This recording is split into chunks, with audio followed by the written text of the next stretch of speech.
नमस्कार साथियों, आप सभी का मेरे फेसबुक प्रोफाइल पर स्वागत है। आज जिस मसले पर मैं आपसे बातचीत करने के लिए आया हूं, वह मसला किसानों से जुड़ा हुआ है और हमने इस एक श्रृंखला के तहत, फेसबुक लाइव श्रृंखला के तहत किसानों के समर्थन में बात रखने की कोशिश की शुरुआत की है। यह कोशिश इस मकसद से, इस संकल्पना से की गई है, इस मंशा से की गई है कि हम सब आज किसी विश्वविद्यालय में पढ़ा रहे हैं, हमारे तमाम साथी सामाजिक कार्यकर्ता हैं, कुछ छात्र हैं, शोधार्थी हैं, कुछ लोग दिल्ली विश्वविद्यालय में पढ़ा रहे हैं, कुछ लोग देश के बाकी विश्वविद्यालयों में पढ़ा रहे हैं, शिक्षक हैं पेशे से। साथ ही तमाम लोग जो डॉक्टर हैं, इंजीनियर्स हैं, वकील हैं, अलग अलग पेशों में हैं, कुछ लोग मीडिया से भी जुड़े हुए हैं। वे सारे लोग आज एकजुट होकर के किसानों के आंदोलन के समर्थन में अपनी बातें कहने और उनके आंदोलन को समर्थन देने के लिए एक योजना बना रहे हैं। हम में से तमाम साथी जो दिल्ली में हैं, जो दिल्ली के आसपास लगभग 3 दिशाओं से दिल्ली आने के रास्तों को बंद करके सड़क पर सर्द रात में, दिन में बैठ करके अपने हक हुकूक की लड़ाई के लड़ने वाले किसानों के समर्थन में शामिल भी हो रहे हैं। तमाम लोग ये इस आंदोलन से सीधे तौर पर जुड़े हुए हैं। तो आज जो ये फेसबुक श्रृंखला शुरू की गई है, ये एक छोटी सी कोशिश है। हम जानते हैं कि जिस वक्त सड़क पर हमारे लोग, इस देश के नागरिक, इस देश के अन्नदाता सड़क पर खड़े होकर आंसू गैस के गोले झेल रहे हों, पुलिस की लाठियां सह रहे हों, अपने ही देश में, अपने ही देश की राजधानी तक अपनी नाराजगी जाहिर करने के एक लोकतांत्रिक अधिकार का इस्तेमाल करने की कोशिश कर रहे हो और इस कोशिश में सड़कें खोद करके, बड़े बड़े बोल्डर रख करके, सड़कों पर खड़े होकर के जो लोग किसानों का रास्ता रोकने के लिए खड़े हैं, आज वक्त तो इस बात का है कि हमें उनके साथ खड़ा होना चाहिए। दिन रात हमें किसानों के आंदोलन की जमीन पर बैठकर उनका साथ देना चाहिए। तो हम में से तमाम लोग, कल मैं आपको वहां से भी लाइव मैंने दिखाया था, आज भी हम जानने वाले हैं। तो हमारी कोशिश तो यह है कि हमें सीधे उनके साथ खड़े होना चाहिए। लेकिन आज जो ये फेसबुक श्रृंखला शुरू हो रही है, इस फेसबुक श्रृंखला में देश भर के वे लोग जो सीधे शायद इस आंदोलन से न जुड़ पा रहे हों, लेकिन वह वैचारिक तौर पर, संवेदना के तौर पर, नागरिक बोध के स्तर पर किसानों के साथ खड़े हैं, वे लोग अपनी भूमिका निभाने के लिए सोशल मीडिया को एक जरिया बना रहे हैं ताकि हम लोग किसानों के मसलों पर नैतिक समर्थन दे सकें। दूसरा मकसद इस फेसबुक लाइव श्रृंखला का क्या है कि जो तबके मुख्य तौर पर किसान नहीं है, जैसे हम लोग दिल्ली विश्वविद्यालय में पढ़ा रहे हैं, तो हमारा सीधे किसानों से क्या ताल्लुक। जैसे सरकार जिस भाषा में कहती है कि छात्रों को छात्रों के मसले पर बोलना चाहिए, शिक्षक को शिक्षक के मसले पर बोलना चाहिए, छात्र नागरिकता कानून के लिए क्यों बोलते हैं, शिक्षक छात्रों के मसले पर आंदोलन में क्यों शामिल होते हैं, ये उन लोगों की भाषा है। लेकिन हमारी भाषा क्या है, हमारा नागरिक बोध क्या है कि हम सब एक दूसरे के मसले पर नहीं बोलेंगे तो हमारे मसले पर कौन बोलेगा? ये पहली बात। दूसरी बात कि हम सारे लोगों का वजूद तो किसानी से है ना। हम सब के बाप दादा, हमारी माएं, हमारी बहनें, हमारे पुरखे इसी खेती किसानी में शामिल रहे। उन्होंने हमें इस काबिल बनाया कि आज हम 4 किताबें पढ़ करके एक भाषा में अपनी बात रख सकते हैं। तो क्या हमारी जिम्मेदारी किसानों के प्रति नहीं है? क्या किसानों का सवाल एक छात्र का सवाल नहीं है, एक शिक्षक का सवाल नहीं है, एक प्रोफेसर का सवाल नहीं है, एक डॉक्टर इंजीनियर का सवाल नहीं है, एक सामाजिक कार्यकर्ता का सवाल नहीं है? तो हमारी मंशा, हमारी वैचारिकी, हमारी ट्रेनिंग यह कहती है कि हम सब का सवाल किसानों का सवाल है। तो ये जो शुरुआत हुई है ये इसकी कोशिश में है कि हम सारे लोगों को यह बात समझा सकें कि आप जिस भी रूप में किसानों के साथ जुड़ सकते हो। अगर आप दिल्ली के आसपास हैं तो मेरी पहली अपील यह है कि आप हर दिन उस जगह पर जाइए, चलिए वहां चलकर देखिए कि वो किसान, हर उम्र के किसान, हमारे बाप दादाओं की उम्र के किसान, हमारी माओ, हमारी दादियों की उम्र की महिलाएं किस तरह से इस आंदोलन में सड़क पर बैठी हुई हैं, कितनी ज्यादती सह रही हैं। हम उनके साथ खड़े हों।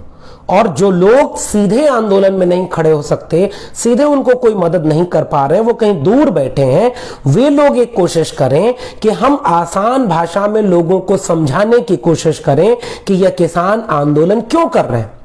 हम लोगों को यह समझाने की कोशिश करें कि यह मसला केवल किसानों का मसला नहीं है। यह मसला आज किसानों पर लागू हो रहा है। यह मसला इस सवाल पूछता है, वो सवाल ये पूछता है कि आंदोलन कर रहे किसानों को इस तरह से ट्रीट किया जा रहा है गोया वो विदेशी सेनाएं हो, विदेशी आक्रमणकारी हो जो अपने देश की राजधानी पर कब्जा करने आ रहे हैं। जबकि इस देश ने ऐसे भी आंदोलन देखे हैं कि इस देश के राजमार्ग पर जो राजपथ है ना, जो राष्ट्रपति भवन से इंडिया गेट के बीच राजपथ है, उस राजपथ पर लाखों की तादाद में किसान आते थे, अपनी चारपाई, अपना हुक्का, अपना चूल्हा, अपना गिट्ठी अंगीठी लेकर के, और वहीं बैठ करके इस देश की गूंगी बहरी संसद को मजबूर करते थे कि तुम किसान विरोधी कानून नहीं बना सकते। आज तो आप अपने देश की राजधानी तक इन किसानों को पहुंचने नहीं दे रहे, फिर भी क्या हम खामोश रहेंगे? पहला सवाल। दूसरा सवाल इस बात का है कि क्या इस मसले को केवल इस तरह से बदनाम किया जाएगा कि ये खालिस्तानी है? ये आज प्रकृति क्या हो चुकी है? इस देश ने आजादी ही पाई है, इस देश ने आजादी पाई है जंग करके, अहिंसक तरीके से। इस देश ने आजादी पाई है लड़ करके। और आजाद भारत में संविधान, भारत का संविधान इस देश के हर नागरिक को यह अधिकार देता है कि अगर कोई कानून आपके हितों के साथ खिलवाड़ करता है तो आप सड़कों पर खड़े होकर के आंदोलन करिए और सरकारों को, चुनी हुई सरकार को मजबूर करिए कि वो ऐसे कानूनों को वापस ले। तो जिनकी आज सरकारें हैं, ये लोग भी इसी तरह के आंदोलन करके यहां तक आए हैं और उन लोगों ने भी आंदोलन किए हैं। तो पहली बात तो इस पूरे व्याख्यान की मैं ये कहना चाहता हूं कि आज क्यों ऐसा हो रहा है कि ऐसा लगता है गोया लोकतंत्र ही खत्म हो गया है। किसान को आप इस कदर बदनाम कर रहे हैं कि वो खालिस्तानी हैं, तो वो पार्टी के एजेंट हैं, तो वो अनपढ़ गंवार हैं। आप किसानों के बीच में जब वोट मांगने जाते हैं तो क्या आपकी भाषा ये होती है? क्या आप किसानों गांव में जाकर कहते हैं कि अरे तुम तो अनपढ़ गंवार हो, तुम्हें वोट देने का मतलब समझ नहीं आ रहा, आंख बंद करके हमें वोट दे देना? ऐसा नहीं बोलते। ये बड़े बड़े नेता, ये बड़े बड़े मिनिस्टर किसानों के गांव में जाकर के कहते हैं कि हम ये करेंगे, ये करेंगे, आप हमें वोट दीजिए। तो वोट देने का अधिकार रखने वाला एक नागरिक अनपढ़ गंवार, अपने हितों को न जानने वाला, किसी पार्टी का एजेंट होता है क्या? इस तरह से बदनाम किया गया इस आंदोलन को। इसलिए मैं सवाल ये आपसे पूछ रहा हूं, क्या आप जन आंदोलनों के ऊपर इस तरह से अमानवीय, अनैतिक तरह के हमलों को बर्दाश्त करते चलेंगे? इस देश में दलित अगर बोलना शुरू कर दे तो वो नक्सल हो गया। इस देश में मुसलमान अगर अपने हक हुकूक की लड़ाई लड़े तो वो आतंकवादी हो गया। इस देश में शिक्षक, छात्र और प्रोफेसर अगर लड़ाई लड़े तो वो सब अर्बन नक्सल हो गए। आज किसान लड़ाई लड़ रहे हैं तो वो अनपढ़ गंवा रहे हैं। ये सवाल आपसे मैं पूछ रहा हूं, अगर आप इस वीडियो को देख रहे हैं तो इस बात का जवाब दीजिए, मुखर होकर जवाब दीजिए। कृषि मंत्री बात नहीं कर रहे, 3 तारीख को तारीख रख दी गई है तो आपने एक तो आने नहीं दिया, किसानों को सड़क पर आने नहीं दिया। किस बात का लोकतंत्र बना है, बचा हुआ है? किस बात का लोकतंत्र बचा हुआ है? जहां इनकी सरकारें नहीं होती हैं वहां इनको लोकतंत्र की याद आती है। तो ये एक बात है, लोकतंत्र बचाना हमारी जिम्मेदारी है। पंजाब से चलकर लाखों की तादाद में दिल्ली के कोने कोने पर बैठे किसान जमहूरियत को बचाने की लड़ाई लड़ रहे हैं। और लोकतंत्र बचाने का मतलब समझते हैं ना, आपका अपना वजूद, हमारे खाने पीने, रहने, पढ़ने, लिखने, बोलने की आजादी, हमारे नागरिक होने की आजादी, ये सब हमसे छीनी जा रही है। इसलिए उस आजादी का एक लड़ाई ये किसान लड़ रहे हैं, तो आप इन्हें आने नहीं दे रहे। आज दिल्ली को 3 तरफ से किसानों ने घेर लिया है। टिकरी बॉर्डर, यूपी का नोएडा बॉर्डर और ये हरियाणा और पंजाब की तरफ वाला बॉर्डर, दो रास्ते और बचे। पूरी दिल्ली को जाम कर दें तो ये दिल्ली में बैठकर जो लोग किसानों को अनपढ़ कह रहे हैं, किसानों को बरगलाया हुआ पार्टियों के एजेंट कह रहे हैं, वे लोग जो जिनका खुद खेती बाड़ी से कोई वास्ता नहीं, कितने इसमें लोग हैं जो नियम कानून बना रहे हैं। किसान सवाल क्या पूछ रहे हैं, मैं कल गया था, अब उन सवालों को बारी बारी आपके बीच में रखने की कोशिश कर रहा हूं ताकि मैं जो बात कहना चाह रहा हूं वो भी। तो पहली बात मेरी ये थी कि आपको जन आंदोलनों के भविष्य को बचाना है। जन आंदोलनों को जिस तरह से डिलेजिटिमेट किया जा रहा है, उनका मजाक बनाया जा रहा है, उनके ऊपर ऐसे ऐसे आरोप लगाए जा रहे हैं। टीवी चैनल में बैठकर कुछ सरकारी पार्टियों के एजेंट बने लोग, कुछ कारपोरेट घरानों के एजेंट बने लोग अनाप शनाप बयानबाजी करते हैं और देश की आम जनता चुपचाप सुनती है। यह सवाल आपसे पूछना। दूसरी बात, किसानों की मांग क्या है? आसान भाषा में आप कहिए। किसान इस बात की मांग कर रहे हैं कि आपका नियम कानून इस तरह से बनता जा रहा है। आसान भाषा में समझिए, ये एमएसपी क्या है, एपीएमसी क्या है, और जो है खरीद का मुनाफा क्या है, ओपन मार्केट क्या है, और ये जो कह रहे हैं कि असीमित भंडारण की सुविधा दे दी गई, मार्केट खोल दिया गया है। और दावा क्या किया जा रहा है कि अब किसानों के पास ज्यादा विकल्प होंगे, पूरे देश में घूम करके वो अपने अनाज बेच सकते हैं, किसी भी सरकारी या प्राइवेट जगह पर वो अपने अनाज बेच सकते हैं। कितने सारे वादे किए गए। अब इस बातों पर बात करते हैं। पहली बात, किसानों के ऊपर इस बात का आरोप लगाया जा रहा है कि किसान समझ नहीं पा रहे हैं कि हम किसानों का हित करना चाह रहे हैं। कल भी मन की बात में मन के एक प्रधानमंत्री ने यह बात कही है। ये कैसी नीतियां आप बनाते हैं कि जिसके लिए नीतियां बना रहे हैं, जिसके फायदे में नीतियां बना रहे हैं, वही नहीं समझ पा रहे कि इसमें हमारा फायदा है। मतलब हम खाना खा रहे हैं और हमें पता ही नहीं चल रहा है कि हमारी भूख मर रही है कि नहीं। हम खेती कर रहे हैं और हमें पता ही नहीं चल रहा है कि फसल उग रही है कि नहीं। कोई तीसरा आके हमको बता रहा है कि घबराओ मत, इसमें यही बीज बो, इसमें से फसल निकलेगी, अच्छे दिन आएंगे, 15 लाख मिलेंगे, बुलेट ट्रेन चलेगी, स्मार्ट सिटी स्मार्ट गांव बनेंगे, विश्व तुम सारे लोगों को अच्छे दिन आ जाएंगे। इस तरह के वादों पर भरोसा नहीं।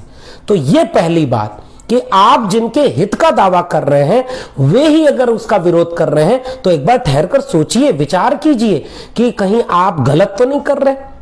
तो आप में से तो कोई किसान है नहीं जितने लोग सरकार में बैठकर नीतियां बना रहे हैं। कितने किसान सवाल क्या पूछ रहे हैं, कितने किसान संगठनों ने आपसे मांग की थी कि आप ये फैसले कीजिए। किसानों का दूसरा सवाल क्या है, जिस वक्त पूरे दुनिया में एक महामारी की सिचुएशन थी, पूरे देश में सार्वजनिक गतिविधियां लगभग बंद थीं, ऐसे आपात हालात में ऐसे विवादित कृषक कानूनों को पास करने की जरूरत क्या थी? ऐसे कानून को पास करने के लिए संसद में लोकतंत्र की हत्या करने जैसे आरोप झेलने वाले लोग क्यों नहीं इस सवाल का जवाब देते कि इस समय इसकी जरूरत क्या थी इतनी हड़बड़ी में इसको पास करने की? किसानों का तीसरा सवाल क्या है, अगर आपने कानून बनाया तो आपने हमसे मशविरा क्यों नहीं किया?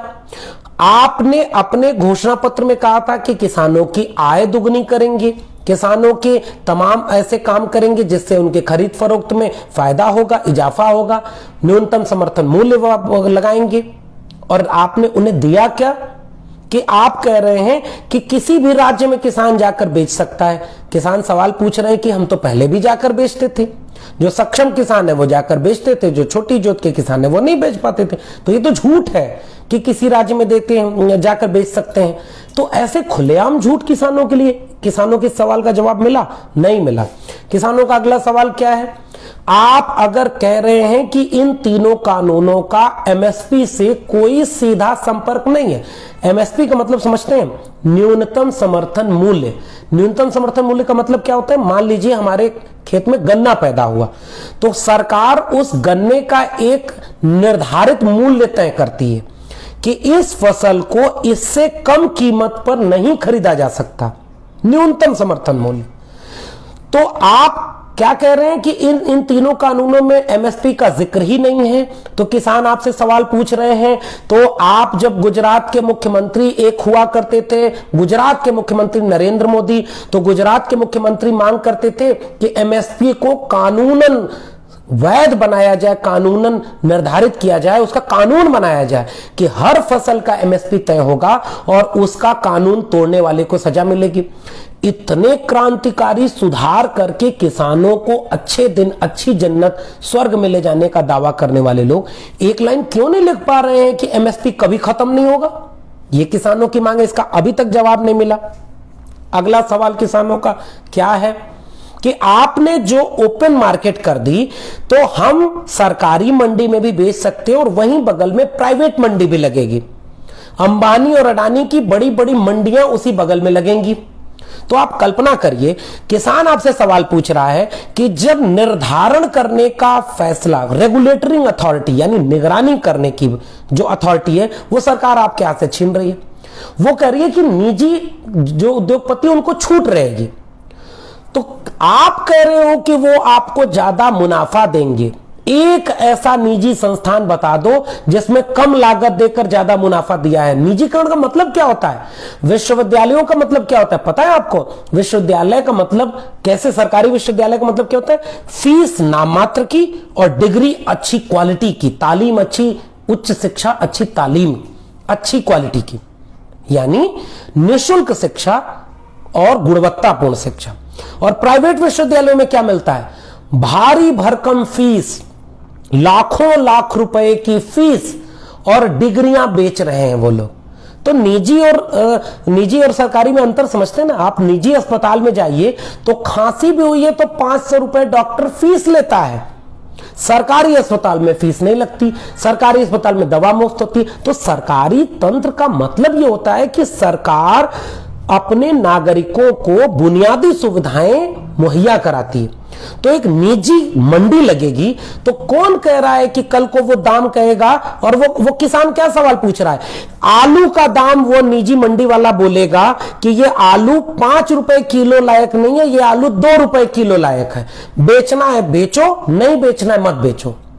अब किसानों के पास क्या मौके हैं इसकी शिकायत करने के? एसडीएम लेवल के अधिकारी के पास जाना, जिसके पास कोई ऐसा वैधानिक अधिकार नहीं होगा कि वो इस चीज को निरस्त कर सके। तो सिक्योरिटी, जो सुरक्षा थी, वो छीन ली गई। मजबूर किया जाएगा एक किसान को, जब उसकी पैदावार ज्यादा होगी, आलू का सीजन सबसे ज्यादा है, तो उस समय औने पौने दाम पर ये कंपनियां, निजी कंपनियां, अंबानी अडानी की कंपनियां आलू खरीदेंगी। और उसके बाद क्या करेंगे? जब आलू का सीजन नहीं रहेगा तो उसी आलू को महंगे दाम पर इन्हीं किसानों को बेचा जाएगा। ईस्ट इंडिया कंपनी अंग्रेजों ने बनाई थी, याद करिए। ईस्ट इंडिया कंपनी ने क्या किया था?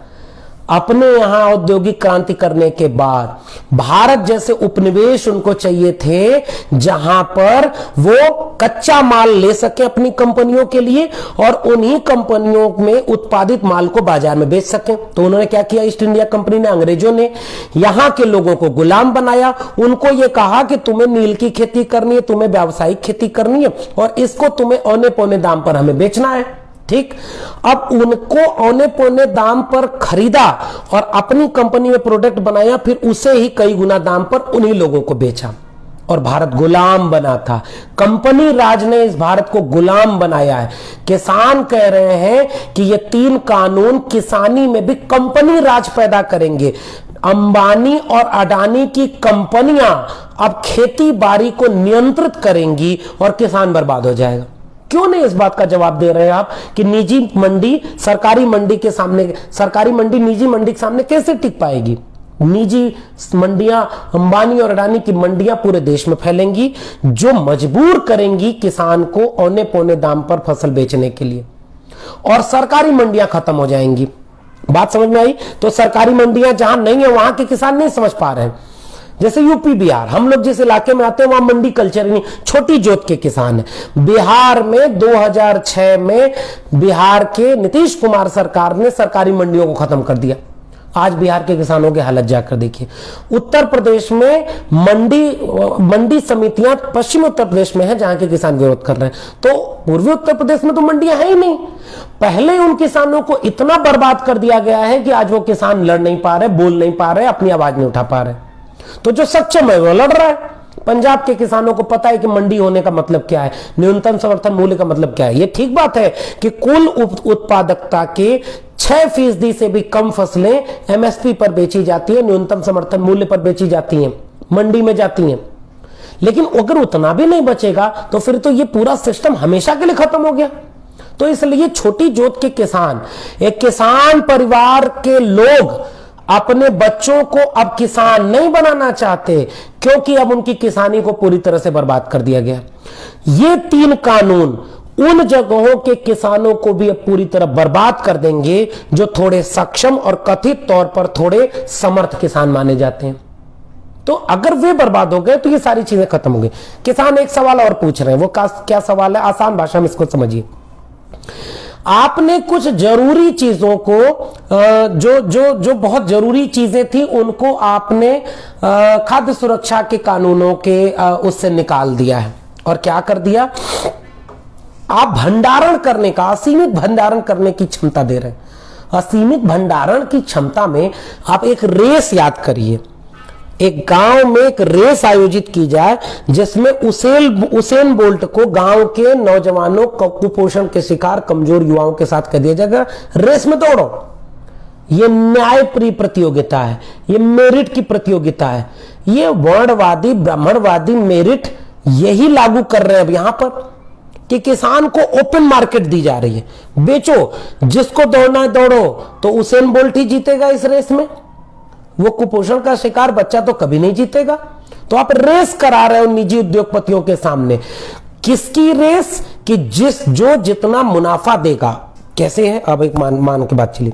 एक विद्यार्थी गांव से आता है, वह विद्यार्थी नोएडा के एक चौराहे पर खड़ा होता है, चारों तरफ बड़ी बड़ी होर्डिंग लगी हुई है कि विश्व के सबसे अच्छे शिक्षक इस विश्वविद्यालय में अपने विद्यार्थी को यहां आवेदन करिए, आइए और अपना भविष्य बनाइए, आइए अपना दुनिया में नाम करिए। ये दूसरा विश्वविद्यालय, ये तीसरा विश्वविद्यालय, चौथा विश्वविद्यालय। और जब वो चारों में जाता है तो पता चलता है कि विश्वविद्यालय में पढ़कर उसका भविष्य तो बन जाएगा, लेकिन उस विश्वविद्यालय में पढ़ने के लिए लाखों लाख रुपए फीस जो देनी है उसमें वो नहीं होगा। तो जैसे नई शिक्षा नीति ला करके ख्वाब ये दिखाया जा रहा है कि दुनिया के बड़े बड़े विश्वविद्यालय आकर सेंटर खोलेंगे भारत में, भारत के छात्र विदेशों में पढ़ने जाएंगे, इसलिए नई शिक्षा नीति भी इसी कोरोना के आपातकाल में पास करा दी।